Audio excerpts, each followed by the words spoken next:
Kana uri mubereki iwe uchizorova mwana nehasha dzekuti unomukuvadza, hama yangu, regera tsika iyoyo. Unokuvadza mwana akaita chirema kana kuuraya. Pano paDhirare 263 nchange nchikuzivisai manews updates zvinhu zviri kuitika munyika yedu yeZimbabwe. Kana unga uchiri munyowani iri first time yako kutibata, chandinokumbira ndechekuti usubscribe utena on the notification bell. But muzuva ranhasi ndiri kurwadziwa ndine chiitiko icho chandauya nacho chandirwadza. Maishotoni mazodarirei mapfudza mweyo wemwana nguva yake isati yasvika. Ndinokumbira zvito zvinofuka comment section. Yanda nezvemuzuva ranhasi nyaya mukomana uyo anonzi Shelton. Shelton mukomana wechidiki uyo wamuri kuona pa screen penyu, ari kubuda pa screen penyu.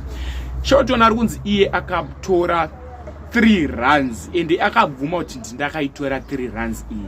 After atora 3 runs zviri kunzi iye akatenga masnakes, akatenga mazepi ayo akazodya asiya munin'ina wake pamba achienda kunotamba. Ndiye ainge asiwa nemunin'ina pamba vatora 3 runs achienda kunotamba. Amai vake pavakadzoka akavaudza kuti mama, ndatora 3 runs ndakazotenga masnakes.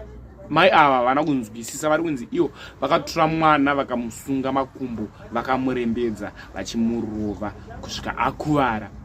Ende kusvika akuvara kwaakaita zviri kunzi mwana uyu ainge akubuda ropa mumusoro kusvika maneighbors azoziva kuti ndo zvaitika. Ende maneighbors ari kutaura kuti mai ava vaigara vachirova mwana uyu vane hasha ende vaitombomurowa zvekuti anokuvara kana kubuda ropa kana kusara nezvivanga.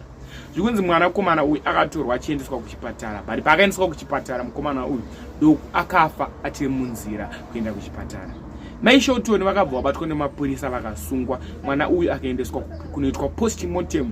Mapurisa akati isusu hatikwanise kuti titonge mukadzi uyu sati tanatsoziva kuti mwana uyuyu afa nei, tisina umbowo hwakanatsokwana.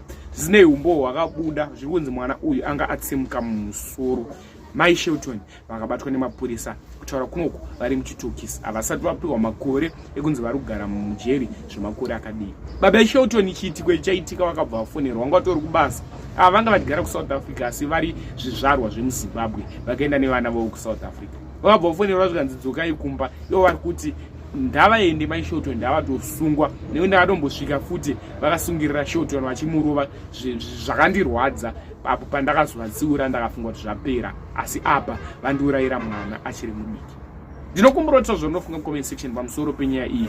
Kana uri mukadzi uchirova mwana, kana uri baba uchirova mwana nenzira yakadai yekuti mwana anozosvika pakukuvara, kana urova mwana netambo yemagetsi, gara wasiya system iyoyo. Tarwadziwa zvikuru. Shelton vatisira chironda pamwoyo chisingapore.